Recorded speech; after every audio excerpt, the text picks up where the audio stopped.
వాగర్థావివ సంపృక్తో వాగర్థ ప్రతిపత్తయే జగతః పితరౌ వందే పార్వతీ పరమేశ్వరం. జ్యోతిషాభిమానులందరికీ నమస్కారం. 2025 జూలై మాసంలో 12 రాసుల వారికి మాస ఫలితాలు. ఈ జూలై మాసంలో గ్రహరాజు అయినటువంటి సూర్య భగవానుడు జూలై 16 వరకు మిథున రాశిలోనే సంచరిస్తున్నాడు. జూలై నెల 16 తర్వాత ఆయన కర్కాటక రాశిలోనికి ప్రవేశించి తన యొక్క సంచారాన్ని అక్కడ కొనసాగిస్తాడు. కుజగ్రహము సింహరాశిలో ఈ జూలై మాసమంతా కూడా ఆయన సంచారం కొనసాగుతుంది. ఇదివరకే సింహరాశిలో కేతు ఉన్నాడు కనుక కుజ కేతువుల కలయిక అన్నటువంటిది జూలై మాసంలో సింహరాశిలో ఉంది. బుధుడు కర్కాటక రాశిలో ఈ జూలై మాసం అంతా కూడా తన సంచారాన్ని కొనసాగిస్తున్నాడు. గురువు మిథున రాశిలో సంచరిస్తున్నాడు. అలాగే శుక్రుడు వృషభ రాశిలో స్వక్షేత్రంలో తన సంచారాన్ని కొనసాగిస్తున్నాడు. శని భగవానుడు మీనరాశిలో సంచరిస్తున్నాడు. రాహువు కుంభరాశిలో, కేతువు సింహరాశిలో. ఈ రాహుకేతువులు ఇద్దరు కూడా రాహు కుంభరాశిలో, కేతువు సింహరాశిలో సంచరించడం వల్ల కర్కాటక, సింహ, మకర, కుంభరాశుల వారికి ప్రబల కాలసర్పదోషం ఉంది. అలాగే సింహరాశిలో కుజకేతువులు సంచారం కొనసాగించడం వల్ల కొన్ని రాశుల వారికి కొన్ని అనుబంధాలతో కానీ, కొన్ని సంస్థలతో కానీ, లేక కొన్ని పనిచేసేటువంటి కార్యాలయాల్లో కానీ ఎడబాటు ఏర్పడడం, లేకపోతే కొన్ని విషయాల్లో ఏదైనా వివాదాలు ఉంటే పరిష్కరించుకునేటువంటి పరిస్థితులు, భూ లాభాలు, వాహన లాభాలు, అలాగే కొంతమందికి అనారోగ్య సమస్యలు, ఆపరేషన్లు, కొంతమందికి ప్రమాదాలు, వాహన ప్రమాదాలు, ఇలా వైవిధ్యమైనటువంటి ఫలితాలని ఈ కుజకేతువులు ఇస్తున్నారు. దీంతోపాటు దేశ గోచరాన్ని అనుసరించగన పరిశీలిస్తే విమాన ప్రమాదాలు, అలాగే వాహన ప్రమాదాలు, సునామీలు, భూకంపాలు, మనకు పరిసర ప్రాంతాల్లో ఉన్నటువంటి దేశాల్లో యుద్ధ వాతావరణం, ఇవన్నీ కూడా చెప్పుకోదగ్గ అంశాలుగా ఈ కుజకేతువులు కలిసి ఉన్నంత కాలంలో జరిగేటువంటి అవకాశాలు మనకు కనిపిస్తున్నాయి.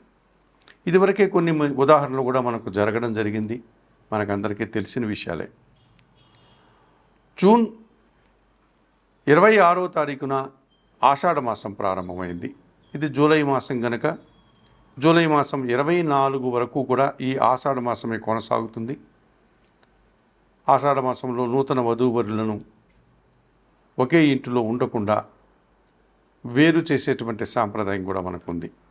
నూతన వధువును వారి అమ్మగారింటికి అనగా పుట్టినింటికి పంపించడం, అలాగే అల్లుణ్ణి అత్తగారింటికి రాకుండా చూసుకోవడం అనేటువంటి సాంప్రదాయాలు కూడా మనకు ఆషాఢ మాసంలో కనిపిస్తుంది.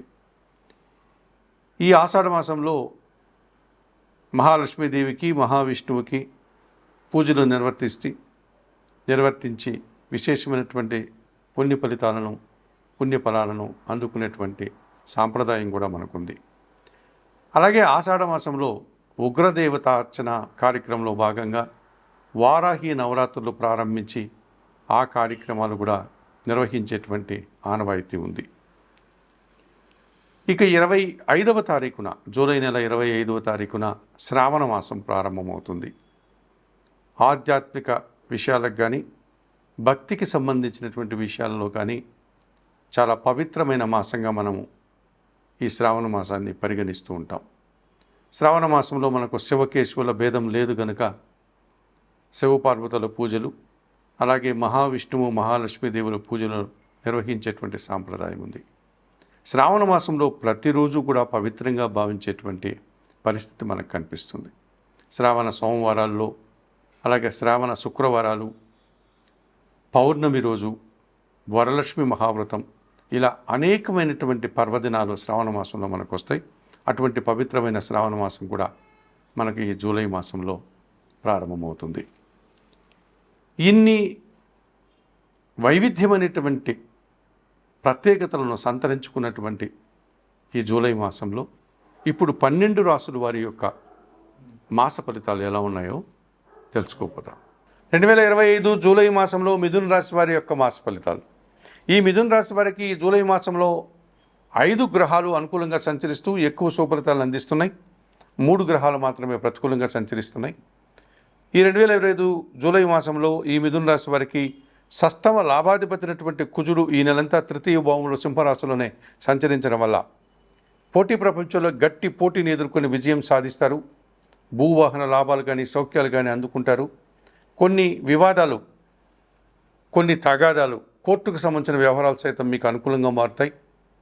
రియల్ ఎస్టేట్ రంగంలో పనిచేసే వారికి ఎక్కువ లాభాలు అందుకునేటువంటి పరిస్థితి, భూవాహన లాభాలు కనిపిస్తున్నాయి. జన్మరాశ్యాధిపతి చతుర్థాధిపతి అయినటువంటి బుధుడు ఈ నెలంతా కూడా ద్వితీయ భావంలో కర్కాటక రాశిలో సంచరించడం వల్ల కుటుంబం కోసం నూతన వస్తువులు కొనుగోలు చేస్తారు. మీ వ్యాపారం మరింతగా విస్తరించేటువంటి అవకాశం ఉంది. మీ మాటకు విలువ పెరగడం వల్ల సమాజంలో మంచి గుర్తింపును తెచ్చుకుంటారు. ఆర్థిక అభివృద్ధిని అందుకోగలుగుతారు. సప్తమ దశమాధిపతి అయినటువంటి గురువు ఈ నెలంతా జన్మరాశిలో మిథున రాశిలోనే సంచరిస్తున్నాడు. జన సంబంధాలు బాగా పెరుగుతాయి. జీవిత భాగస్వామి విషయంలో శుభ పరిణామాలు చోటు చేసుకుంటాయి. వృత్తి ఉద్యోగ వ్యాపారాల్లో మీదైనటువంటి స్థితిలో అభివృద్ధిని సాధిస్తారు. పరీక్షల్లో మంచి ఫలితాలు అందుకుంటారు. సమాజంలో గుర్తింపును తెచ్చుకోగలుగుతారు. పంచమ వ్యయాధిపతి అయినటువంటి శుక్రుడు ఈ నెలంతా వ్యయములో వృషభ రాశిలో సంచరించడం వల్ల ఆత్మీయుల కలయిక ఆనందాన్ని కలగజేస్తుంది.